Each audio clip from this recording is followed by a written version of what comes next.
Well, I mean, that's the thing. My dad is always warning. He's saying, if your ears are ringing, that's not a good sign. That's You a bad- don't that's want that damage. happening. Yeah, he was saying you're hearing damage happening in your eardrum and blah. I'm like, okay, Dad, okay, but it's true. Ear, nose, and throat? Yeah, yeah. It's going on and on. But I was telling Brian, I'm like, thank goodness for this location, because the last time I talked with you, I was in Broadkill Beach and we were swatting everything. That was awful. That was genuinely awful. Genuinely terrible. And it raises the question, like, isn't it always like that at Broadkill? That's what I Because it's this thought. gorgeous, beautiful, broad beach, and there's not a lot of people there. And that's because there's always little bugs there. Oh, yeah. Oh, yeah. So, Alan, let me know What do when you want to you're talk about? good to go. Well, I keep looking for I know. a little I know something the to little put my seat, and feet it's not there. I just, not yeah, there. I just crossed to kind of, Somehow. yeah. Yeah, feel free, get yourself comfortable. That looks a little too... Yeah, it is waist up, though. We've got you, so the legs will all be Don't worry about cut my from legs, that, so just you can swing swing around. all day if you want to. Should I shut the door? Yes, please, if you don't mind. And we're good? You want to Okay. hang out, Amy? You're more than welcome. Yeah, you can feel free. You can That's why you hang get out. You get a preview of all my ill-informed and Oh, no.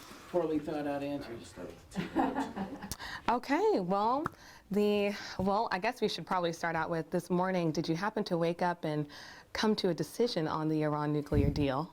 I am working very hard to get to a final decision on the Iran deal by the end of this month. I think in probably the first week of September, I'll announce a final decision. But I'm still hearing from lots of Delaware constituents. I've got meetings and calls today and tomorrow and throughout the rest of the month. I have not yet made a commitment to how I'm going to vote on this important issue. All right.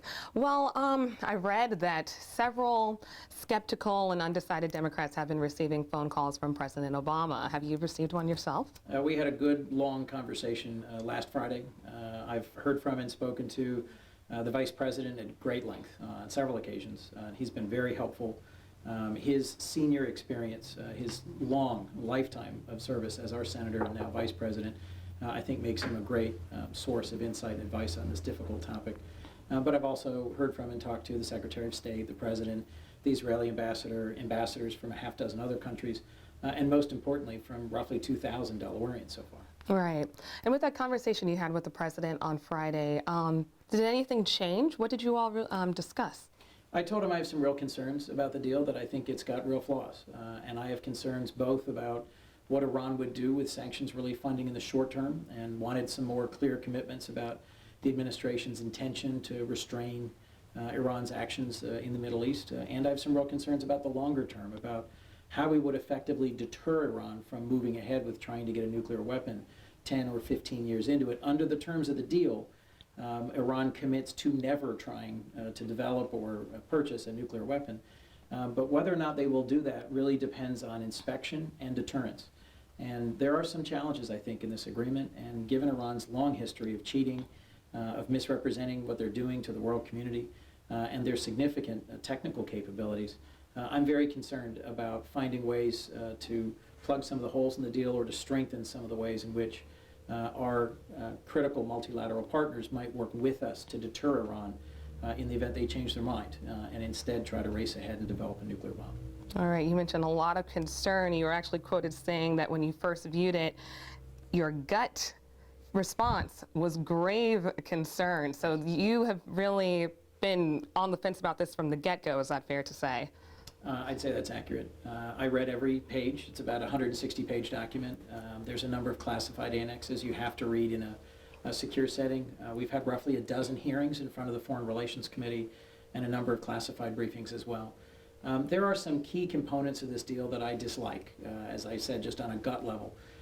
Iran built a secret, a buried facility called Fordo that's literally buried under a mountain to protect it from being attacked by Israel or the United States or others.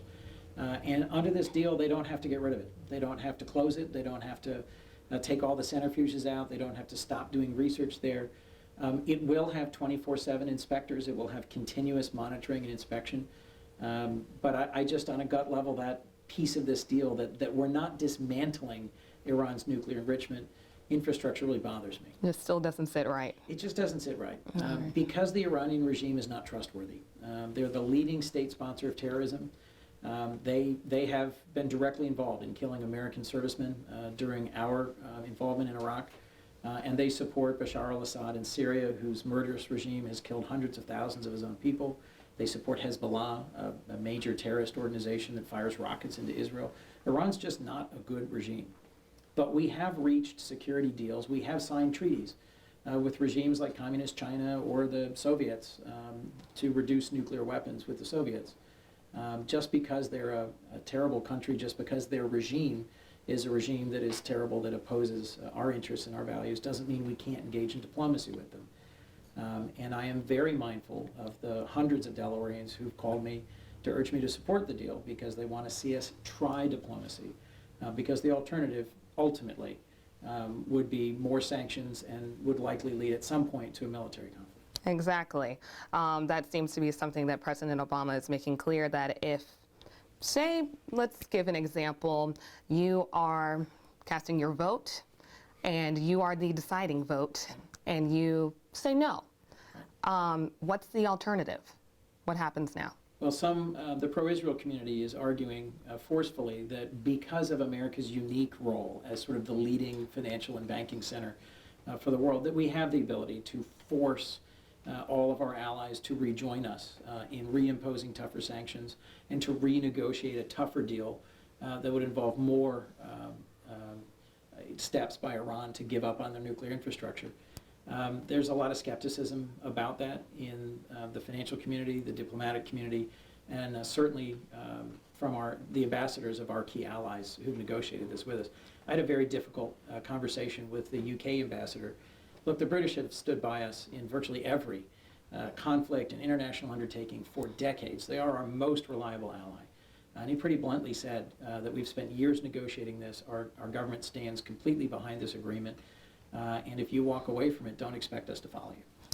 Right, and okay, and going along with that, do you think that China and Russia would maintain their sanctions on Iran if I the think U.S. it's unlikely, and I think we would begin to see the coming apart of what has been a very important tool. This administration deserves real credit for working with Congress.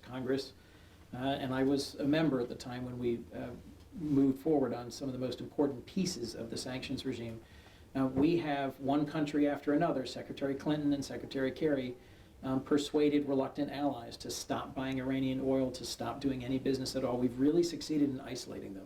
And it has really hurt their economy, and it has pushed the regime to the point where they're willing to seriously talk about freezing their nuclear program for a long time and opening up all their nuclear sites to round-the-clock inspections.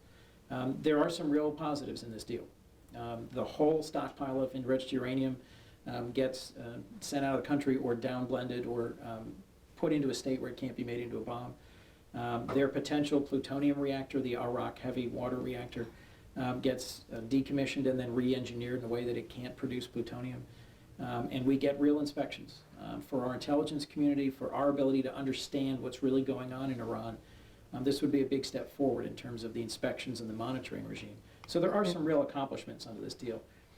But it's not as permanent or as long-lasting or as clear in its terms as I would have liked. Okay, and now you said September, end of September? Well, we're going to vote yeah. probably September 9th or 10th Yeah, so. on a motion of disapproval. Yeah. And I think that will likely pass. I think it's going to get 60 votes, and I think it'll likely pass. The question is whether I would vote for it or against it, and if it is vetoed by the president, which I'm certain it will be, whether I would then vote to override the president's veto. So far, I think only 2 Democratic senators have taken that position, Right. Senator Schumer and Menendez. I had a long talk with Senator Schumer last week about this issue, just asking his advice. He's not lobbying. He made that very clear, but I was very impressed by the thoroughness and the depth of Senator Menendez's statements yesterday on this issue.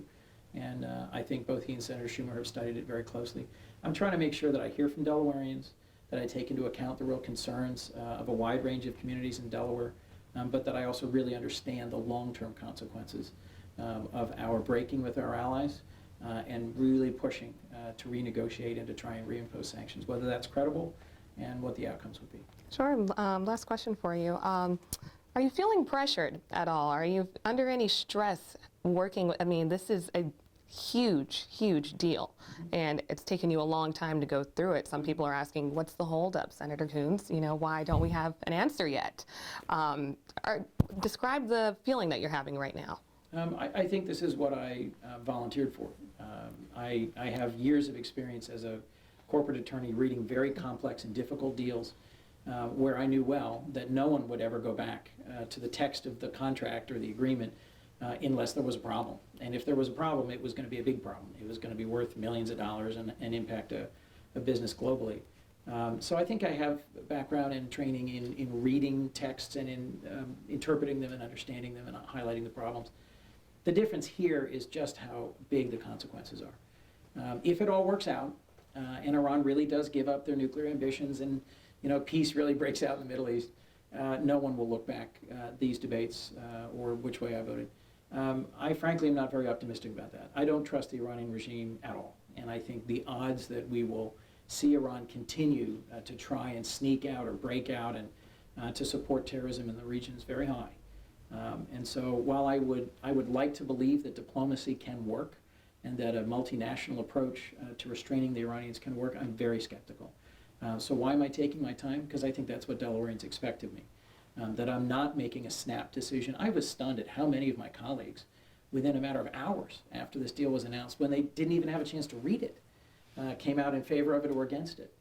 I just don't think an agreement of this magnitude ought to be treated so casually, because its consequences will play out over years, maybe decades. Right, and I know you said that as well, and you'll probably be right there to see it happen. So, yeah. If Delawareans choose to continue to have me in this role, that's true. I'd be grateful. All right. Well, thank you very much. I appreciate it. It's great. All right. Now we can unclip you. Am I feeling any stress? No. No biggie.